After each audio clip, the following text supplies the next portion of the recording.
I collapsed at church during Sunday service. The doctor said I was having a massive heart attack and needed emergency surgery immediately. They called my daughter, over and over again. No one answered.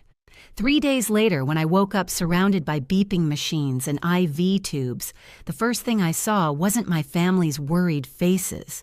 It was a photo of my daughter smiling on a beach, standing arm in arm with her husband's family, champagne glasses raised, captioned, "No stress, pure bliss."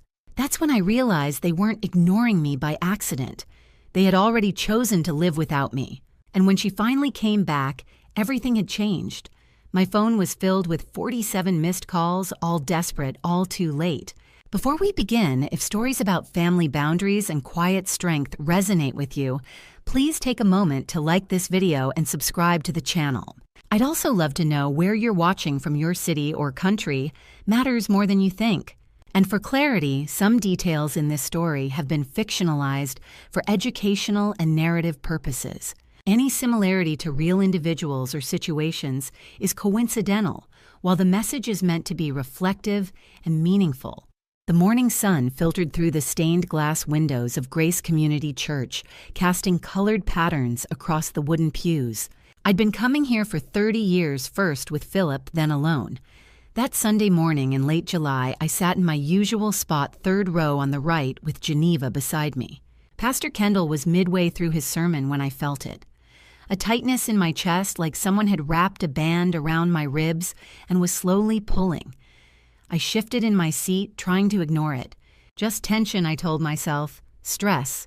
Nothing more. The organist struck the opening chords of "How Great Thou Art," and the congregation rose to sing. I stood with them, but the tightness had become pressure, heavy and insistent, spreading across my chest. My left arm tingled. Geneva glanced at me. "Sylvia, you look pale." "I'm fine," I whispered. I wasn't fine. The pressure became pain, real pain that made my breath catch and my vision narrow. I reached for the pew to sit down, but my legs wouldn't cooperate. My hymnal hit the floor. "Sylvia." The stained glass windows spun together, blues and golds and reds blurring into one. Then my knees buckled. What happened next came in fragments. Geneva's face above mine lips moving in prayer. Pastor Kendall's urgent voice calling for help. The rough carpet against my cheek, hands lifting me. The crushing weight in my chest that wouldn't stop. The sirens came quickly. Paramedics materialized with their equipment, asking questions I couldn't fully answer. They put an oxygen mask over my face, started an IV. Everything happened fast, yet slow, like a dream I couldn't wake from. I heard Pastor Kendall somewhere nearby. "I'm trying to reach her daughter. It's going straight to voicemail." "Claudia." Where was she? Why wasn't she answering? The ambulance ride, blurred sirens, wailing equipment, rattling a paramedic telling me to stay with him to keep my eyes open. The darkness at the edges of my vision kept creeping closer. At the hospital, everything accelerated. Bright lights overhead, hallways flashing past, voices calling out medical terms I didn't understand. "Mrs. Palmer, you're having a heart attack," a doctor said, leaning into my field of vision. "We need to get you into surgery immediately." Heart attack. The words felt distant, like he was talking about someone else. "My daughter," I managed. "We're trying to reach your family," a nurse said gently. But where was Claudia? Then I heard a voice I recognized, breathless and panicked. "Sylvia, I'm here." Sierra. Not my daughter, but the young woman I'd taught 15 years ago.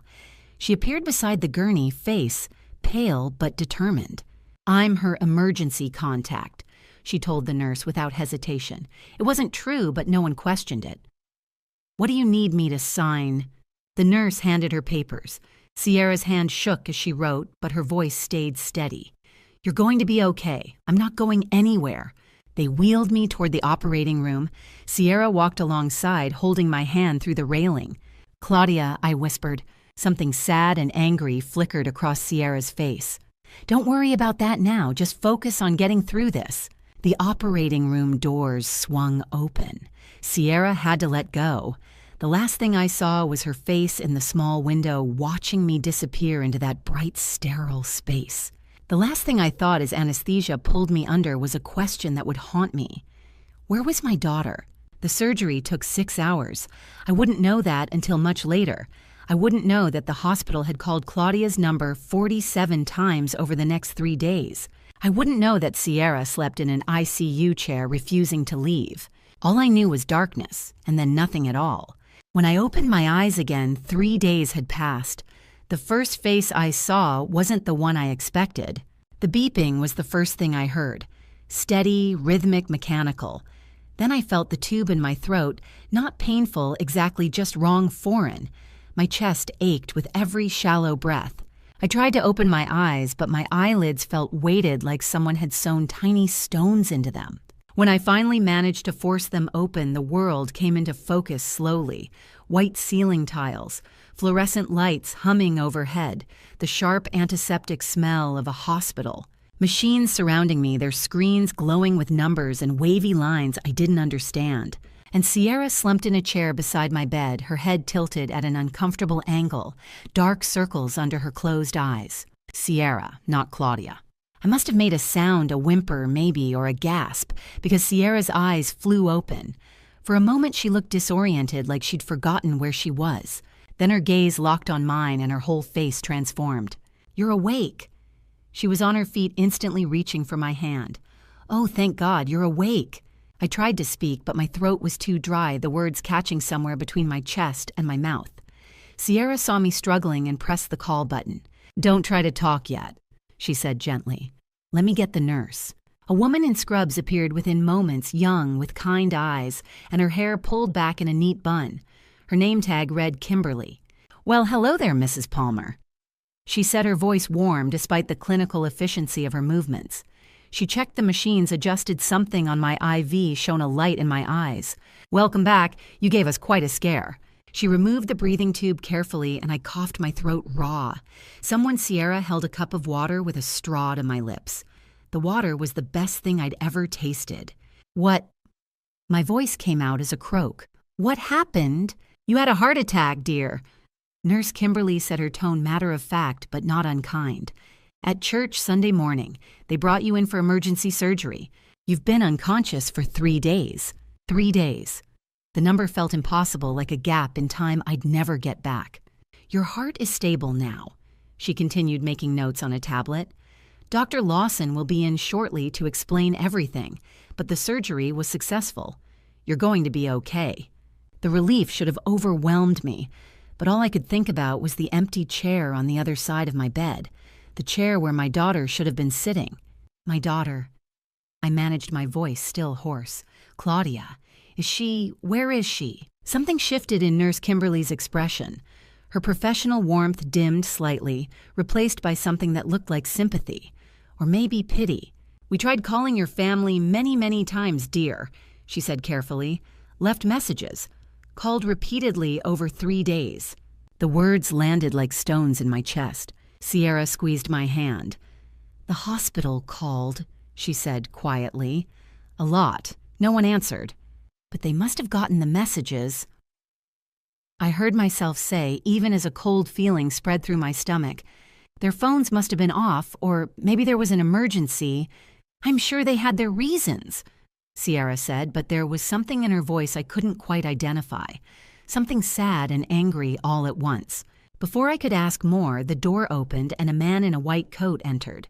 Dr. Lawson, according to his name tag, probably in his 50s, with wire-rimmed glasses and a reassuring presence. "Mrs. Palmer, glad to see you awake." He pulled up a stool and sat down at eye level, a gesture I appreciated. "Let's talk about what happened and what comes next." The next 10 minutes passed in a blur of medical terminology. Myocardial infarction, coronary artery blockage, stent placement, lifestyle modifications, cardiac rehabilitation. The words washed over me, important but somehow distant. All I could think about was, where was Claudia? "Your prognosis is good," Dr. Lawson said, standing. "You'll need to take it easy, follow the medication regimen, make some changes to diet and activity. But with proper care, you should have many good years ahead of you." "Thank you," I whispered. After he left, the room fell quiet except for the persistent beeping of the monitors. Sierra sat back down, watching me with worried eyes. "How are you feeling?" she asked. "Really?" I didn't know how to answer that. My chest hurt. My throat hurt. Everything felt heavy and strange.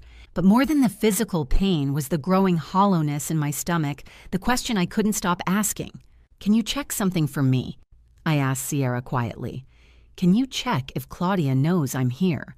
Sierra's jaw tightened. She reached for her phone, unlocked it, and started scrolling. I watched her face, searching for reassurance, for some explanation that would make this all make sense. Her finger stopped scrolling. She stared at the screen for a long moment, her expression shifting from confusion to something harder, something that looked like anger. She looked up at me, and I saw something in her eyes I couldn't quite name.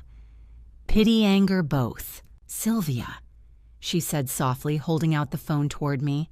"I think you need to see this. I don't use social media much. Never saw the point. Philip used to tease me about it, said I was stuck in the 20th century. I'd always preferred real conversations, actual phone calls. The idea of broadcasting your life to strangers felt strange to me. But Sierra's phone screen glowed between us now, and there was my daughter's face smiling. I had to squint to make sense of what I was seeing. The interface was unfamiliar, all those little icons and hearts and numbers I didn't understand. But the photos were clear enough. Claudia stood on a beach, arms around Simon, her husband, and Luke, my 7-year-old grandson. Crystal blue water stretched out behind them. All three wore sunglasses and broad smiles. Luke held up a plastic shovel, his grin gap-toothed and proud. The sun caught the highlights in Claudia's hair, making her look golden, carefree. The caption beneath read, "Much needed getaway with my loves." I stared at those words. Much needed getaway, my loves. "When was this posted?" My voice came out flat. Sierra's finger pointed to the timestamp. "Monday morning, the day after you collapsed. 18 hours. They'd posted this 18 hours after I'd fallen in church, after the ambulance had rushed me to emergency surgery. "Scroll down," I heard myself say. Sierra hesitated, then moved to the next post. Luke, this time, crouched beside an elaborate sandcastle, his small hands patting wet sand into towers. Simon knelt beside him, helping to dig a moat. Both of them laughing. The caption, "Beach day, no work, no stress, pure bliss." "Posted Tuesday afternoon," Sierra said quietly, "while you were in ICU. No work, no stress, pure bliss." I read the words again, then again, like if I looked at them long enough, they'd somehow mean something different. There were more photos. Sierra scrolled slowly, letting me see each one. Claudia and Simon at a sunset dinner, tropical drinks with little umbrellas. Luke in a resort pool wearing inflatable arm floaties. A selfie of Claudia in a sun hat with another cheerful caption about paradise and family time. Every single photo radiated joy, vacation bliss.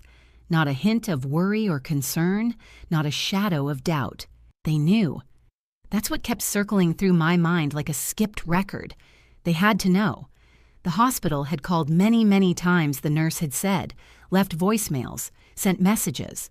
And yet here they were, posting happy family photos, while I lay unconscious with my chest cracked open.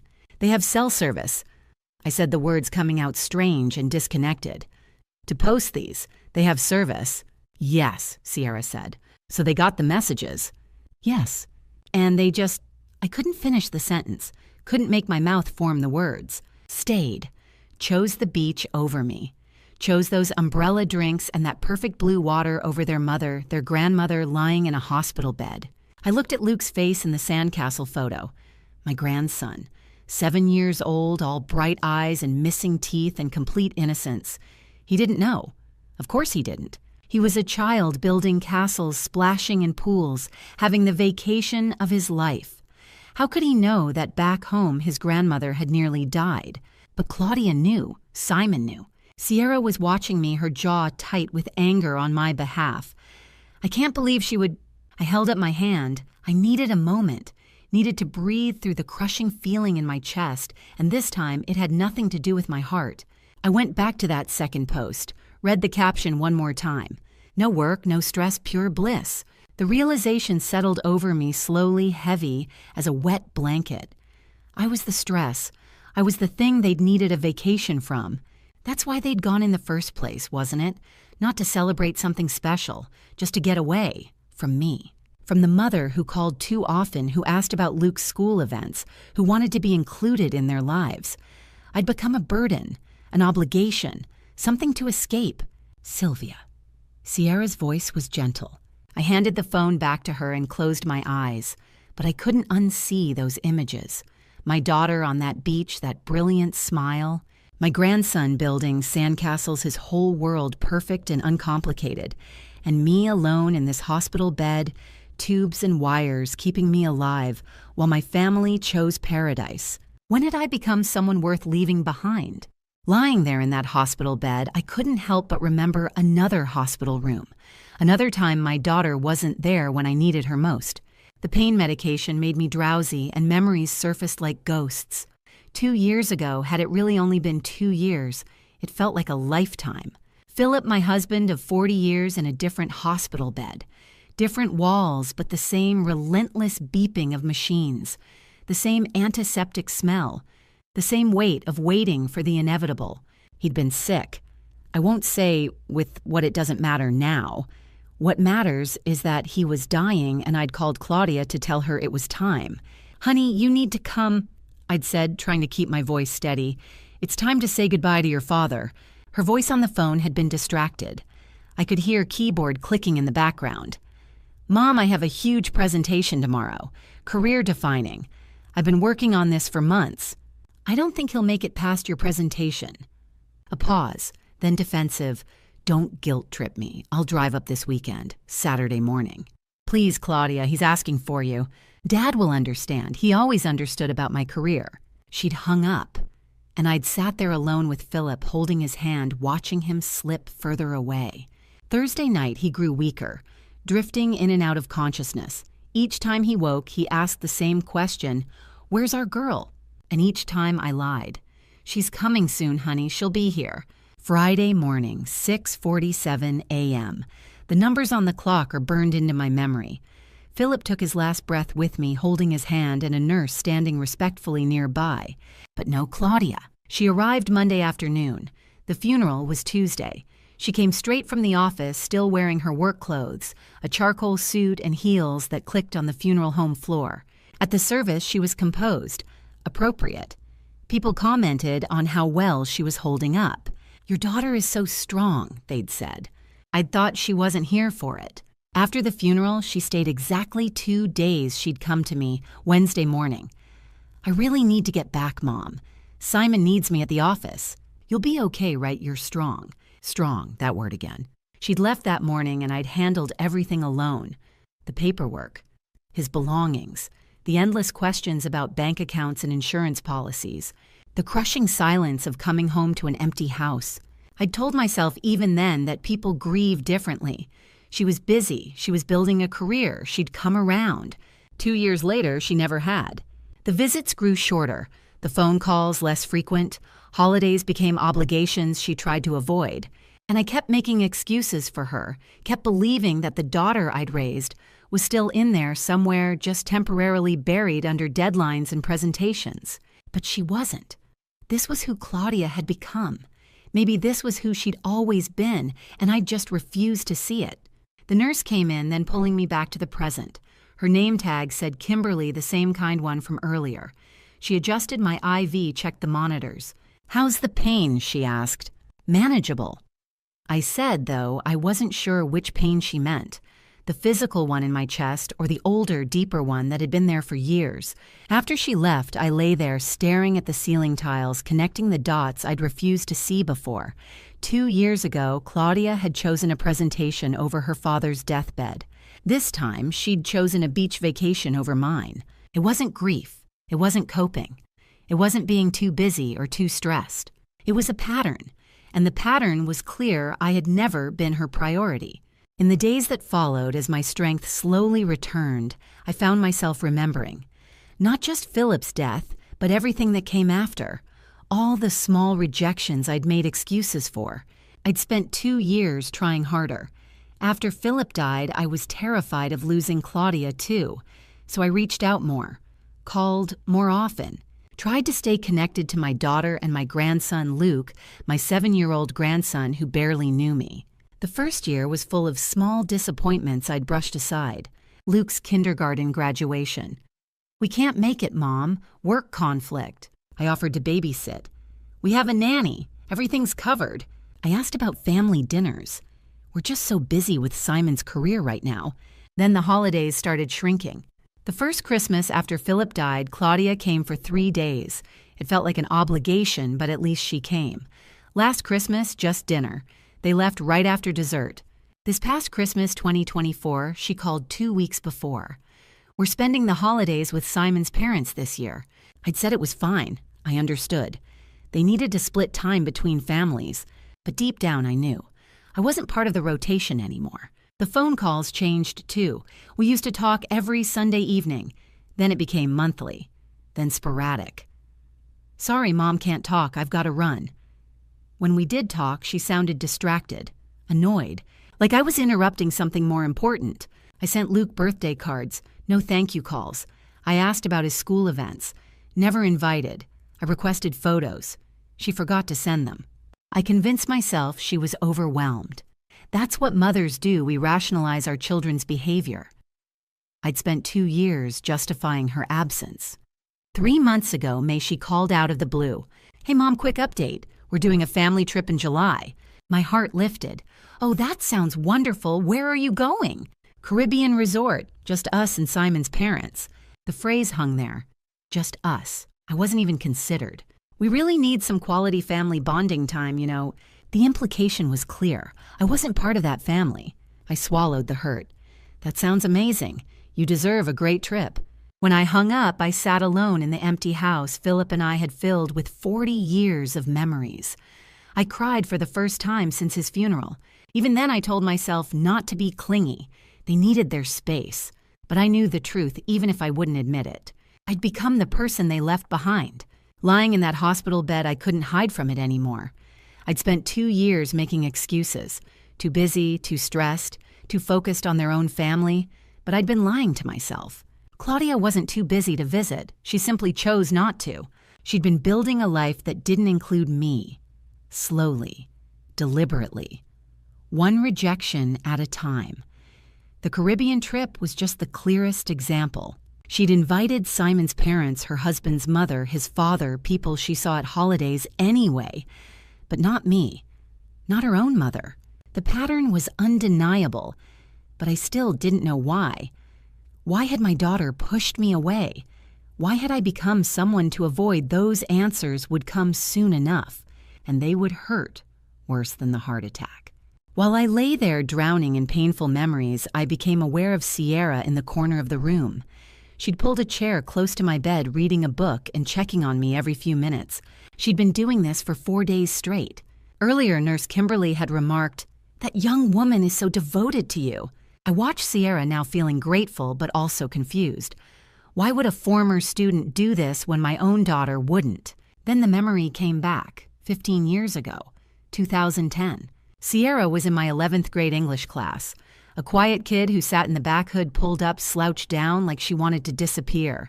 She was failing tests, sleeping through discussions. Other teachers complained, "That girl doesn't even try." But I noticed something they didn't. The way her hands shook when she turned in assignments. The dark circles under her eyes. Things at home were hard. I didn't know details then, but I recognized the signs of someone drowning. One afternoon in April, Sierra stayed after class. I was grading papers, looked up. She was standing there, tears streaming down her face. "Mrs. Palmer, can I talk to you?" She sat down, completely broke down. "I don't know if I can keep doing this," she said. She was 16, desperate. Doing what? Any of it. School, home. Pretending I'm okay when I'm not. It was the kind of confession that terrified me. She was struggling, thinking about giving up. "Hey, look at me." I moved closer. "Your life matters. You matter to me." That was the beginning. I started tutoring her after school, 3 times a week, unpaid. My choice. I connected her with the school counselor. Sometimes she just needed a safe place to sit. I checked on her every single day. "How are you today, really?" I brought extra lunch, made sure she ate. I advocated with other teachers, give this kid a chance. Slowly things changed. Her grades improved. She started participating in class. She smiled more. By senior year, she was thriving. Graduation day, 2011. Sierra found me in the crowd, hugged me so tight I could barely breathe. "You saved my life, Mrs. Palmer. Literally, I will never forget that." We stayed in touch. She updated me through college, got her degree in social work. Because of you, she said. Now she helped struggling teens. Paying it forward. She still called me every month. Visited on holidays. When Philip died, she came to the funeral, held my hand through the entire service. And now here she was, sleeping in an ICU chair, refusing to leave, while my daughter posted beach photos. I'd told Sierra 15 years ago that her life mattered. Now she was showing me that mine did too. My daughter, the child I'd raised, loved, sacrificed for, she was sipping tropical drinks. And Sierra, who owed me nothing, she hadn't left my side for a second. Day 4, late afternoon. Geneva set the flower arrangement on the bedside table and sat down carefully, like she had something heavy on her mind. "These are from the church community," she said. "Everyone's been praying, asking about you." "That's kind of them." "Pastor Kendall sends his regards. He'll visit tomorrow." Geneva fidgeted with her purse strap, clearly anxious. I recognized that look. "What is it, Geneva?" She hesitated. Then, "There's something I need to tell you. I've been debating whether I should—" A pause, then she exhaled. "Sylvia, your daughter, called me last week." I blinked. "Claudia called you. They barely knew each other." "Yes, out of the blue. We hadn't talked in months, years maybe." "What did she want?" Geneva shifted uncomfortably. "At first, she was friendly, asked about church, how I was doing. Then the questions started getting strange. Strange how, she asked, 'How does my mom seem to you lately, Geneva?' I didn't understand. What do you mean? Does she seem sharp mentally? I felt Sierra's presence in the corner. She'd stopped reading. Geneva continued. I told her, of course you were sharp. You're as mentally clear as anyone I know. What did she say? She kept pushing. No memory issues, forgetting things. Repeating stories, seeming confused about dates or events. I got defensive. I said, absolutely not. Your mother is fine. Geneva's voice dropped. She said, okay. I'm just worried about her living alone at her age. Has she mentioned feeling unsafe, any incidents? I told her you were perfectly capable. Then she said, right. Well, don't mention I called. I don't want to worry her. And she hung up. Geneva looked at me. I thought it was odd, but I let it go. But then you had the heart attack and she didn't come. And I started thinking about those questions. The room felt colder. It felt like she was trying to, build a case. Build a case. The phrase hung in the air. Like she was trying to make people think you were declining. Geneva said quietly. Sierra stood up, moved closer to my bed. She and I exchanged a look. Geneva touched my hand. I'm sorry to bring this up while you're recovering, but I thought you should know. After Geneva left, I lay there staring at the ceiling. My daughter hadn't just ignored my emergency. She'd been calling people, asking if I seemed incompetent. The question was why. I wanted to believe Geneva was reading too much into it, that Claudia was simply concerned. But a cold feeling was creeping through my chest, and this time it had nothing to do with my heart. The next morning, day 5, I had another visitor. Bonnie shuffled in with a container of homemade cookies, and the moment I saw her face, I knew Geneva's story wasn't an isolated incident.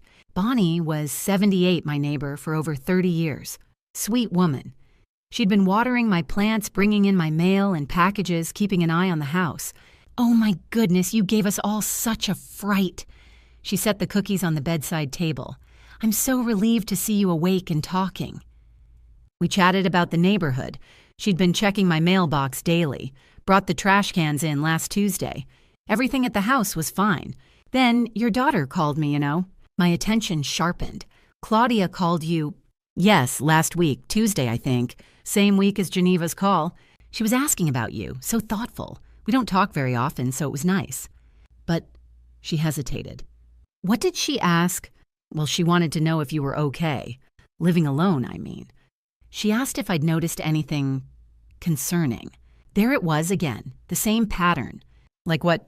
Any falls or accidents? Did you seem forgetful, confused about dates, trouble managing the household? Any signs you weren't safe living alone? I felt Sierra shift in her chair behind me. Bonnie looked confused by the questions even now. I told her you were fine. Better than me, honestly. You help me more than I help you. You brought my trash cans in for me last month when I threw my back out. You reminded me what day of the week it was last Thursday." She shook her head. Claudia seemed disappointed with my answers. She said something about being proactive about your care. "At Mom's age," she said. "Like 66 is ancient, I'm 78 and doing just fine, thank you very much." After the call ended, Bonnie thought it was a bit odd, but I figured she was just a worried daughter checking on her mother. Now knowing Claudia hadn't come to the hospital, I'm not so sure anymore. Bonnie looked at me carefully. "Everything okay between you two, hon?" I reassured her, but my mind was racing. After Bonnie left Sierra and I sat in silence, 2 women, 2 phone calls, the same strange questions. Geneva thought Claudia was building a case. She was right. But for what? The answer came that afternoon, brought by Sierra. She'd gone to my house to grab some clothes and personal items. When she returned, her face was pale. In her hand was an envelope I'd never seen before. Before I tell you what was inside that envelope, what Sierra found in my mailbox that would confirm my worst fears, I need to know you're still with me on this journey.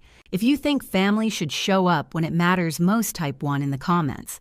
If you've ever discovered someone close to you was plotting behind your back, type 2. And if you believe it's never too late to stand up for yourself, type 3. Your comment lets me know you're here, and honestly, I need that right now. Because what I'm about to share, it's going to get harder before it gets better. One more thing, some elements of this story have been adapted for educational purposes and may not reflect exact events. If you'd prefer to stop here, I understand. But if you want to see how this ends, stay with me. Sierra stood in my hospital doorway holding a yellow envelope like it might bite her. "Sylvia," she said quietly, "you need to see this." It was late afternoon, day 5. She'd gone to my house earlier to grab clothes and personal items. While there, she'd checked the mailbox, found this waiting. She handed me the envelope. Her face told me everything before I even looked. The return address read Sunrise Senior Living, a facility in the neighboring county, addressed to my home. My hands shook as I tore it open. Inside was a glossy brochure, the kind with professional photos, elderly people smiling over coffee, participating in art classes, sitting in a bright, cheerful dining room. At the top in bold letters, Memory Care Services. Below that, assisted living for seniors who need specialized support. 24/7 medical care in a comfortable environment.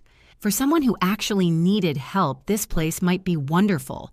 But I didn't need help. Not like this. And then I saw what was tucked inside. An inquiry form, partially filled out. Someone had already started the application process. For me, patient name Sylvia Palmer, age 66. Then came the checkboxes, 4 of them, all marked. Memory issues checked. Confusion and disorientation checked. Unsafe living alone checked. Family concerns about care checked. Every single box, every single one a lie. I felt Sierra move closer, reading over my shoulder. The medical history section sat blank, waiting for information, presumably from hospital records Claudia hoped to access. Then I saw the emergency contact line. Claudia Palmer Martin, daughter. Her phone number neatly filled in her handwriting.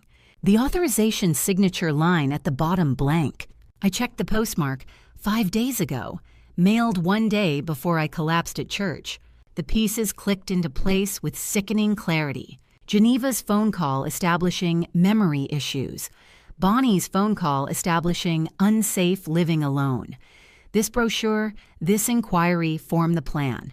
She was building a case, I said aloud. My voice sounded strange, distant.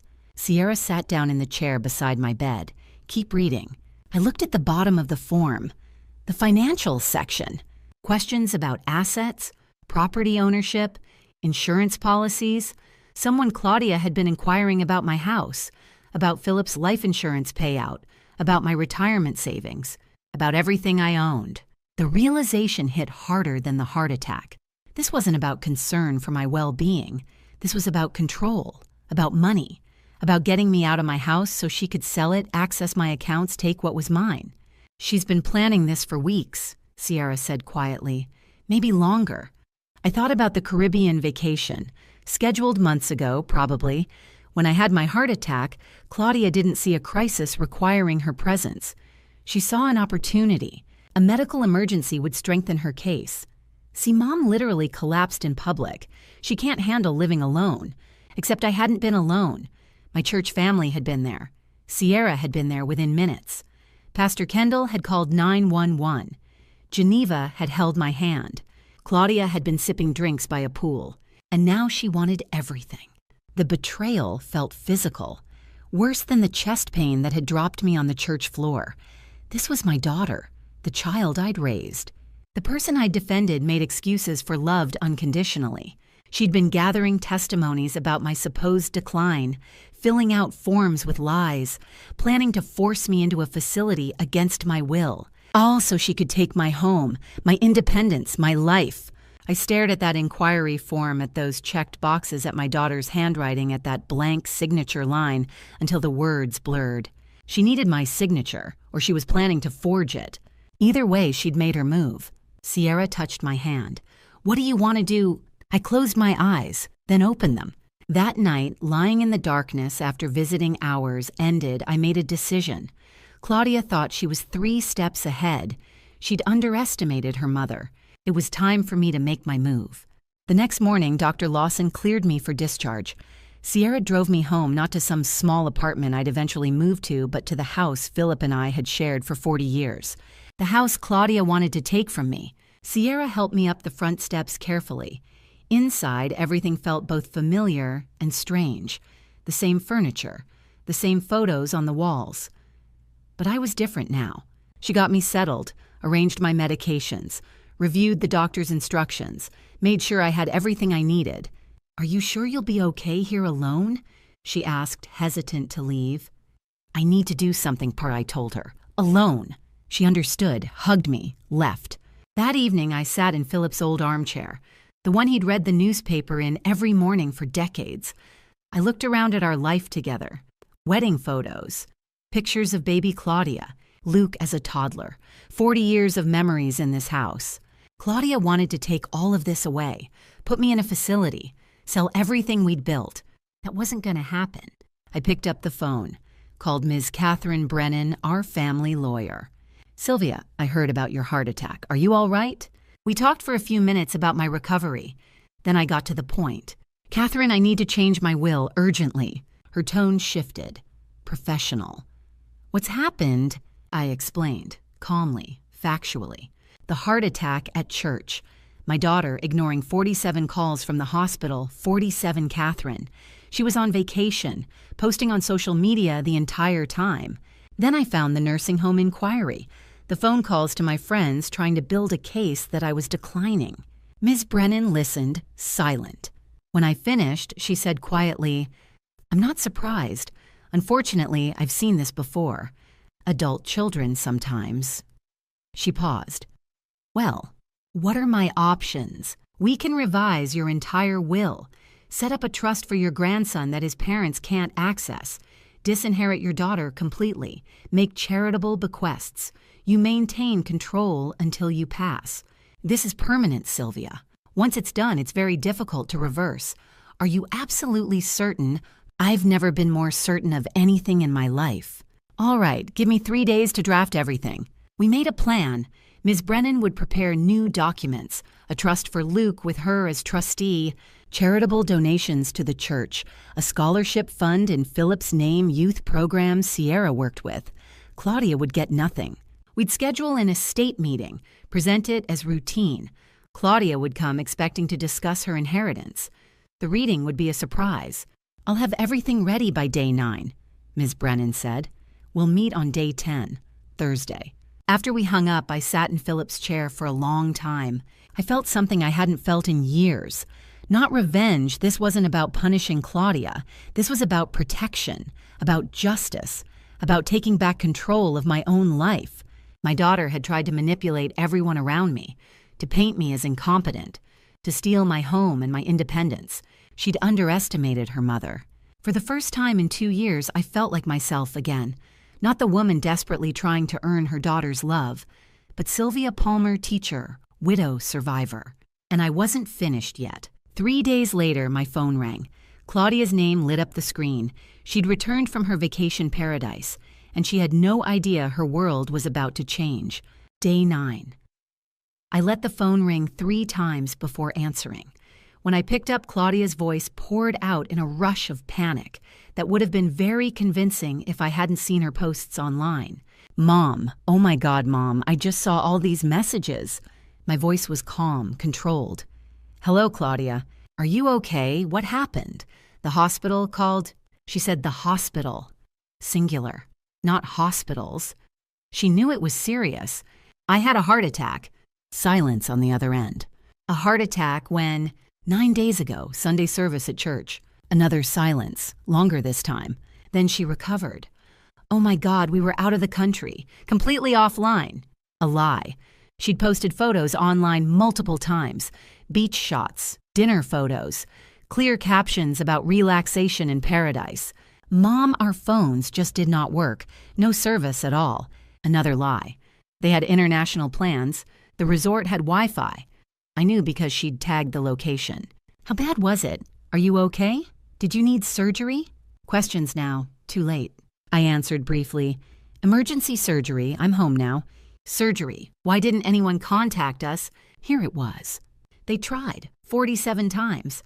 The silence that followed was different. Heavy. "Well, we were." The service was terrible. If we'd gotten through, if we'd known. Less confident now, the excuses were thinner.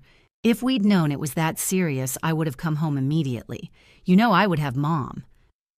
"Would you?" "Of course, Mom, you're my mother. You come first always." Hollow words. But she was committed to the performance. "Let me come see you right now. I'll bring Luke. He's been asking about you constantly." Luke hadn't been asking. Claudia hadn't told him anything. I knew that too. Tomorrow is fine. "Tomorrow then, first thing in the morning, we'll be there." The next morning, day 10, Claudia arrived at 10:30 with Simon, without Luke. "Luke had school," she explained quickly. "I didn't want him to miss. He has that spelling test." Translation didn't want him witnessing this conversation or interfering with whatever she had planned. They came dressed for work. Claudia in a crisp business suit, Simon in gray pinstripes, straight from the office. This wasn't a priority visit, it was squeezed between meetings. A quick hug. Claudia's arms around me briefly, then releasing. No warmth.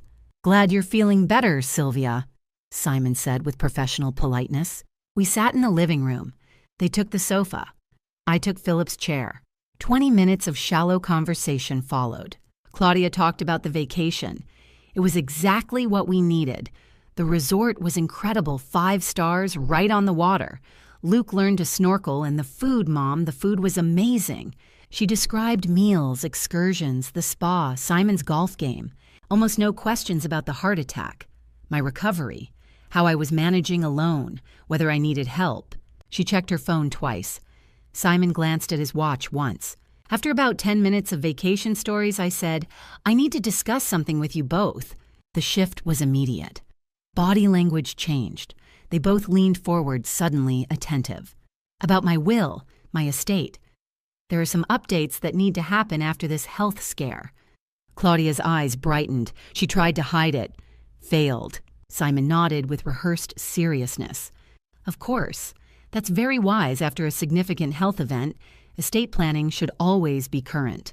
Can you meet with Ms. Brennan Thursday at 2 o'clock? Claudia, too eager. "Absolutely, we'll be there. Whatever you need, Mom." "We're here for you," Simon added. "Whatever you need to put in place." They stayed exactly 20 minutes total, left with promises to stop by again soon and check in more often. "Love you," Claudia called from the door. Empty, automatic. I watched them drive away from my front window. Claudia was probably on her phone already talking to Simon about the estate meeting. They thought they were coming to discuss their inheritance, to secure their financial future. They had no idea they were coming to lose it. Thursday morning, I woke early. Put on my best dress, the navy one Philip had always loved. If I was going to do this, I was doing it with dignity. Sierra picked me up at 1:30. "You ready?" she asked. I nodded. I'd never been more ready for anything. Ms. Brennan's office smelled of leather and old books. I'd been here before for Philip's will for estate planning over the years, but I'd never felt the way I did walking in that Thursday afternoon powerful.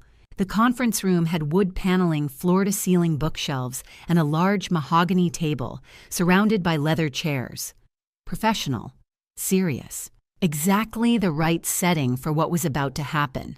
Sierra and I arrived at 1:45. Ms. Brennan greeted us warmly. "Everything's ready, Sylvia. Are you absolutely certain?" "Completely certain." We waited in the conference room. I sat at one end of the table, Sierra beside me. My heart was steady, my mind clear. At exactly 2:00, Claudia and Simon arrived, both dressed in power suits, Claudia in black with gold jewelry, Simon in navy with a silk tie. They walked in with the confidence of people expecting a business discussion about their financial future. They stopped cold when they saw Sierra sitting there. Claudia's voice went sharp. "What is she doing here?" "Ms. Brennan, professional and firm. Ms. Martinez is here at Mrs. Palmer's request." Simon stepped forward. "This is family business." "Sierra I.S. family," I said quietly. "Sit down." They exchanged a glance, reluctantly took seats across from us. The tension was immediate, palpable. Ms. Brennan sat at the head of the table, file folders arranged in front of her, Simon jumping in. "So regarding the estate division and updates," I held up my hand. "Before we discuss that, there are some things I need to say." "Mom, if this is about the vacation, let me finish, Claudia." My voice was calm but steel-edged. The room went silent. I began, my voice steady, prepared. "I know you were on vacation when I had my heart attack." Claudia started to speak. "I'm not finished." I paused. "The hospital called you 47 times over 3 days. You didn't answer once. I already explained we didn't have service. You had enough service to post on social media." I pulled out my phone. Sierra had helped me take screenshots of the posts. I showed the timestamps. Posted while I was in the hospital. Beach day, no stress, pure bliss. While I was in the ICU. Claudia's face went pale. Simon shifted uncomfortably in his seat. I continued calm and factual. "I know you called Geneva." I pulled out handwritten notes. Asked if I seemed forgetful, confused. Asked about my memory. "I know you called Bonnie. Same questions. Concerns about my safety. Whether I could manage living alone." Claudia tried to interrupt. "I was worried about you living by yourself." "No, you were building a case." Silence. I reached into my bag, pulled out the yellow envelope, slid the Sunrise Senior Living brochure across the table. "I know about this." Claudia stared at the brochure like it had fallen from the sky. Simon's jaw clenched. The room was so quiet I could hear the clock ticking on the wall. Ms. Brennan sat perfectly still, watching. Sierra's hand found mine under the table, squeezed once. I opened the brochure, showed them the inquiry form, the checkboxes marked with lies, my name, my age, the emergency contact line with Claudia's information in her handwriting, memory issues, confusion, unsafe living alone, all checked, all lies. "Mom, that's not..." "I found this in my mailbox 5 days before the heart attack, Claudia. Mailed from this facility with an inquiry you'd started, with questions about my assets, my home, my insurance." Simon cleared his throat, started to say something professional, calculated. I cut him off. "You made phone calls trying to convince my friends I was declining. You had brochures sent to my house about memory care facilities. You posted photos online of your vacation while I was in surgery. And when you finally came to see me exactly 20 minutes, by the way, you barely asked about my health, but your eyes lit up the moment I mentioned my estate." Claudia's mouth opened, closed. No words came out. I saw the color drain from my daughter's face, watched her scramble for explanations, but I wasn't interested in her excuses anymore. The truth was laid out on that table in glossy photos and checked boxes, in timestamps and phone records and handwritten notes. Now it was time for the consequences. Claudia was the first to find her voice. It came out defensive, sharp, the tone of someone caught lying. "You're misunderstanding." "Then explain it to me," I said, steel beneath calm. She scrambled. "We were genuinely worried. You're living alone at your age. I'm 66, not 96. After Dad died, we thought you might need support." "Support or control?" Simon intervened, his lawyer voice sliding into place. "Mrs. Palmer, you have to understand, we have demanding careers." I turned to him. "So demanding you couldn't answer a phone call when I was dying." That's not fair. Fair. Let me tell you about fair. I turned back to Claudia. Your father's funeral. You stayed 2 days. 2 days to mourn the man who raised you. Claudia defensive. I had obligations, responsibilities. Yes, but never to me. I listed the pattern, calmly, factually. Luke's kindergarten graduation didn't attend. Holidays visits shrinking year by year. Phone calls shorter, more annoyed. Last Christmas, Simon's parents were chosen over me. Claudia's tears started. A manipulation attempt. Mom, you're making this sound worse than it is. Am I pointed to Sierra. This woman, a former student, sat by my hospital bed for 5 days. She held my hand before surgery. She slept in an ICU chair. She was there while my own daughter was posting vacation photos. The contrast was stark, undeniable. Claudia was crying now. I'm sorry. Okay, I made a mistake. A mistake is forgetting a birthday. This was a choice. Many choices. Every day you chose not to answer the phone. I read from my phone the caption from her post. No stress, no drama. That's what you wrote. I was the stress you needed a vacation from. Simon stood up. This is ridiculous. We came here to discuss estate planning. Yes, I said. Let's discuss that. I looked at Ms. Brennan. Catherine. Ms. Brennan opened the leather file, her tone formal. We are here for the reading of the revised last will and testament of Sylvia Palmer. Claudia and Simon sat up straighter. Despite everything, they were focused now. This was about money.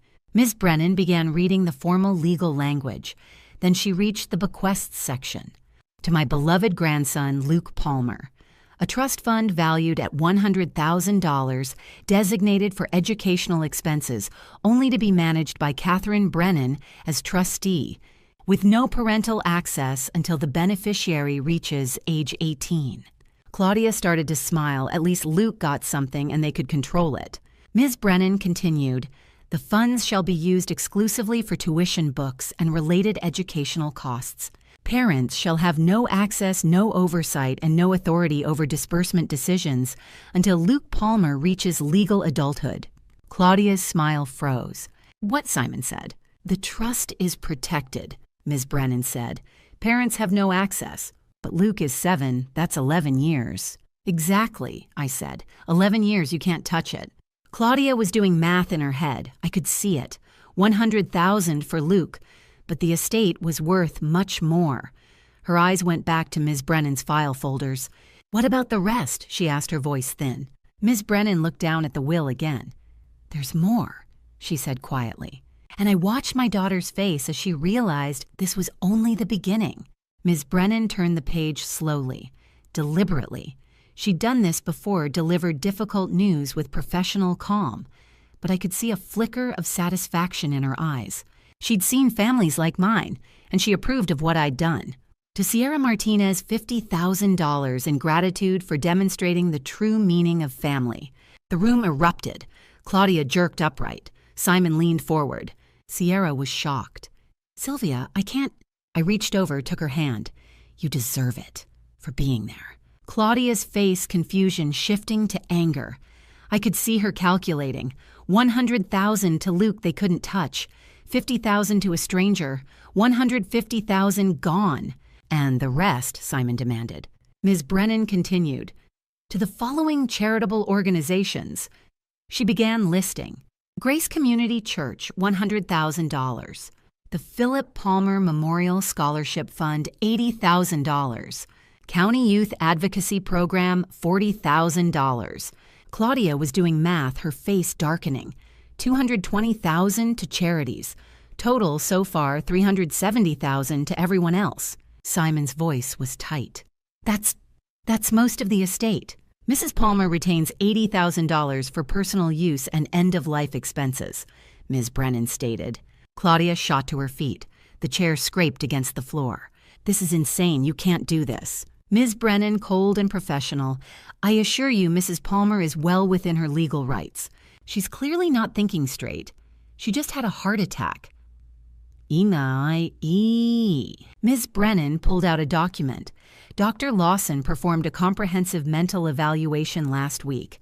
Cognitive testing, mental status examination, all passed with flying colors. She pushed a copy across the table. Official medical letterhead. Mrs. Palmer is of sound mind. This will is ironclad. Simon's lawyer instincts kicked in. We'll contest this. There's undue influence from her. He pointed at Sierra. Go ahead and try, Ms. Brennan said coolly. You'll lose and spend thousands in legal fees.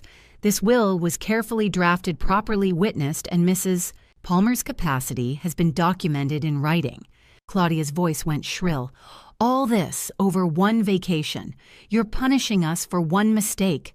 I stood now, with dignity, with power. One vacation, number A funeral where you stayed 2 days. Number A heart attack, you ignored number. My voice was steel, but I wasn't shouting. This is about 35 years of being made to feel invisible. 35 years of standing behind your career, your social life, your in-laws. 35 years of excuses and empty promises. We gave you everything, we included you in everything. When? I asked quietly. When did you include me not at Christmas, not at Luke's events, not in your family vacations? You wanted my money without giving me your time. My final line calm and absolute, now you have neither. Claudia grabbed her purse furious. Simon followed his face tight with rage. At the door, Claudia turned. You'll regret this when you're old alone and need us. I've been alone, Claudia, I said softly, steadily. I've been alone for years. The difference is, now I'm choosing it. The door slammed behind them. The silence that followed was clean, like air after a storm. Sierra was crying quietly. Ms. Brennan was gathering papers. And I stood there at 66 feeling free for the first time in decades. After they left, Ms. Brennan asked if I was all right. I nodded. I was more than all right. But I knew this wasn't really over. The hard part wasn't cutting them off. It was living with that choice. In the days following the confrontation, my phone rang constantly. Never Luke Claudia made sure of that, but Claudia herself trying every tactic she'd learned in her business career. The first call came 2 days later, crying. Mom, please, I'm really sorry. I made terrible mistakes. Can we talk in person? I'll explain everything. My voice was firm but not cruel. Actions have consequences, Claudia. Are you really going to throw away 35 years over this? You threw them away, not me. I hung up. More calls came over the following days. I ignored most, answered some. Each call a different tactic. Anger. You're being ridiculous, vindictive. Guilt. Dad would be so disappointed in you. Manipulation. Think about Luke. You're hurting your grandson. Negotiation. What if we do family therapy together? My responses stayed brief. Boundaries clear. I'm not discussing this further. Simon called too. Please reconsider. This affects Luke's future. Luke has $100,000 for college, I said. That's more than you've saved for him. That's not fair. Ignoring 47 phone calls wasn't fair either. I hung up. The boundaries held. The calls tapered off. News travels fast in a small town. Geneva told Pastor Kendall I'd given her permission. The church community learned the basics. Heart attack. Family absent. Will changed. The community response was mixed, but mostly supportive. Some felt uncomfortable. Didn't know what to say. Most were supportive. We noticed she never came to visit. One church member said, she always had reasons for everything. Another, we saw how you lit up when Sierra came. Never saw that with your daughter. Recognition I didn't know I needed. Pastor Kendall visited me at home. How are you really feeling about all this? I was honest. It hurts. Even though I know I'm right, it hurts. Of course it does, he said gently. Pain isn't just for death. It's for any loss. You're grieving the daughter you wished you had. I cried then, really cried.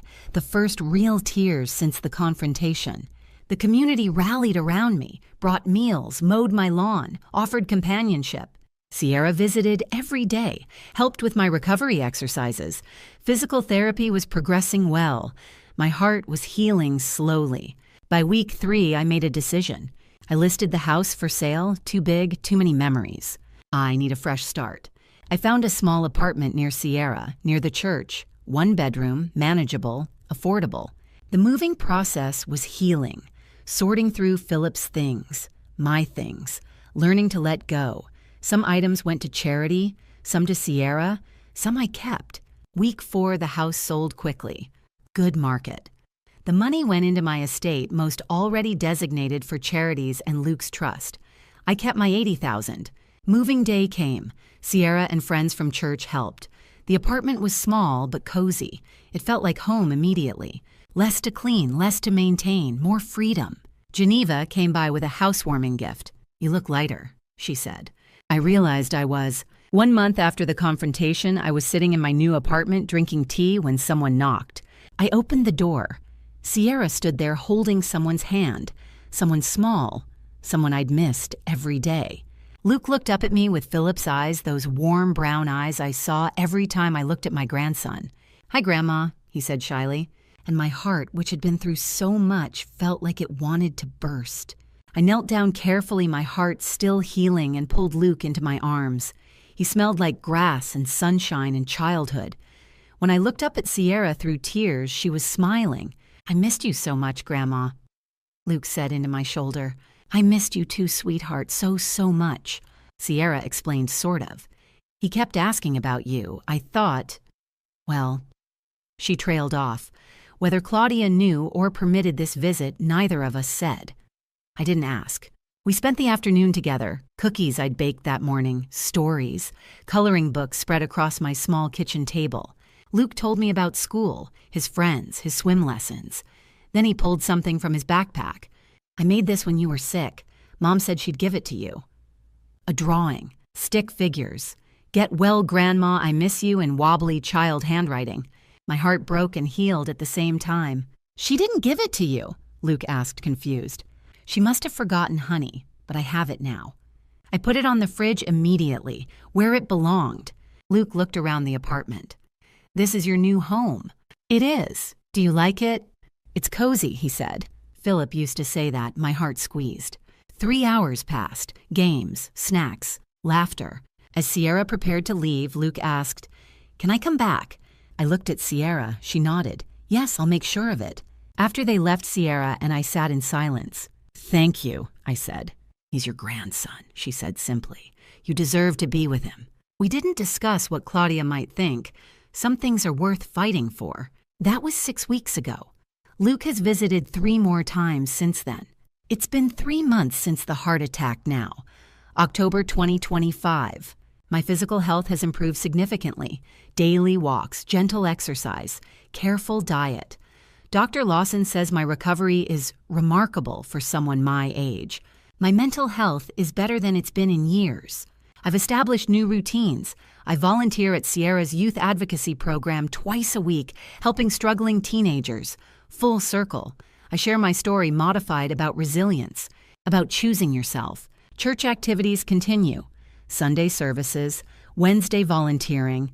Geneva is a close friend now, not just an acquaintance. We host small dinner parties. Pastor Kendall comes monthly for tea and chess. I'm planning my first solo trip. I've always wanted to see the Pacific Northwest, Seattle, Portland, the coastline. I booked it for spring using part of my $80,000. I'm scared, I'm excited. It's the first trip without Philip in 40 years. But I'm doing this for myself. The apartment feels like home. Philip's photo sits on the mantel. Luke's drawing decorates the fridge. Sierra's housewarming plant is thriving. Books are everywhere. I'm finally reading for pleasure. My phone hasn't rung with Claudia's number in weeks. It's a mix of relief and sadness. Sometimes I wonder, will she ever change? Will we ever reconcile? I don't know the answer, but I know I chose right. People ask me about family now. What is family really? Blood is thicker than water, they say. But the full saying is, the blood of the covenant is thicker than the water of the womb. The bonds we forge in loyalty are stronger than biology. I'm 66 years old. I survived a heart attack. I lost my daughter, though I'm not sure she was ever really mine to lose. But I gained clarity, freedom, self-worth. The future is uncertain. Claudia may change. She may not. Our relationship may heal. It may not. But I know this, I've stopped making myself small. I've stopped trying to earn love from people who don't want to give it. Sierra visits twice a week. Luke came yesterday, his 4th visit. Pastor Kendall calls every Sunday evening. Geneva and I have book club every Thursday. The teenagers at the program call me Mrs. Sylvia.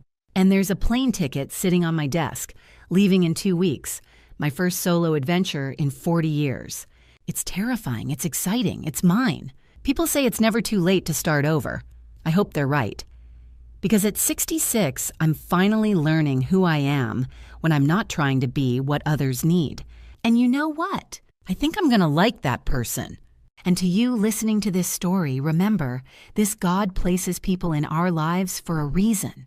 Some to teach us, some to test us, and some like Sierra to show us what true family really means. When I collapsed in that church 3 months ago, I didn't know it then. But God was already preparing a different path for me. A path where I would learn that His love doesn't require me to shrink myself to receive it. I've mentioned God 3 times in these final moments because faith carried me through the darkest hours. When my daughter chose a vacation over my hospital bed, God sent a former student to hold my hand. When my family abandoned me, God surrounded me with a church community that showed up. And when I thought I'd lost everything, God reminded me that He'd been there all along. I just had to stop begging for scraps from people who'd already decided I wasn't worth the meal. This is one of many family drama stories I've witnessed in my 66 years, family drama stories that taught me hard lessons about loyalty and love. But what makes Grandma's stories like mine different, what makes these grandma stories worth sharing is this. We often think we're too old to start over, too tired to set boundaries, too late to demand respect. I'm here to tell you you're not. Don't be like I was. Don't spend decades making yourself invisible, hoping that if you're quiet enough, small enough, convenient enough, people will finally see your worth. They won't. Because people who truly love you don't need you to audition for their affection. Don't be like I was answering every call, accepting every excuse, believing that blood automatically equals loyalty. It doesn't. I wasted years thinking that being a good mother meant accepting whatever crumbs my daughter offered. I was wrong. Don't be like, I was afraid to use your voice, afraid to name the hurt, afraid that setting boundaries makes you selfish. It doesn't. It makes you sane. Here's what I believe now, looking back, family isn't who shares your DNA. Family is who shows up when your heart stops beating. Family is who sits in uncomfortable hospital chairs for 5 days straight. Family is who brings you housewarming gifts for your tiny apartment and tells you that you look lighter, freer, more yourself. These family drama stories, the real ones, the messy ones, the painful ones like mine, they all share a common truth. Love that requires you to disappear isn't love at all. And grandma stories like mine exist to remind younger generations that it's never too late to choose yourself. No matter how old you are or how long you've been waiting for someone to choose you first. I turned 66 this year. I survived a heart attack. I lost my daughter but found my worth. And if my story helps even one person set a boundary, walk away from toxicity, or recognize that chosen family is just as valid as biological family, then every painful moment was worth it. So here's my final thought. You teach people how to treat you. For 35 years, I taught my daughter that she could ignore me, exclude me, manipulate me, and I'd still be there with open arms and an empty inheritance waiting. When I finally changed the lesson, she didn't like it, but that wasn't my problem anymore. If this story resonated with you, I'd love to hear your thoughts in the comments below. Have you ever had to set boundaries with family? Have you found your own chosen family? Your story might be exactly what someone else needs to hear today. And if you found value in my journey, please consider sharing this video with someone who needs to hear it and subscribe to this channel for more real stories about courage, boundaries, and second chances. Thank you so much for staying with me until the end, for listening to an old woman's story about heartbreak and healing, for being part of my chosen family today, even if just for these few moments. One final note. Some stories on this channel may include fictionalized elements created for educational purposes. If you prefer different content, please feel free to explore other videos that align with your preferences. But if you're here for the lessons, the hope, and the truth that it's never too late to reclaim your life, then welcome. I'm so glad you're here. Until next time, remember, the only approval you truly need is your own and God's. Everything else is just noise.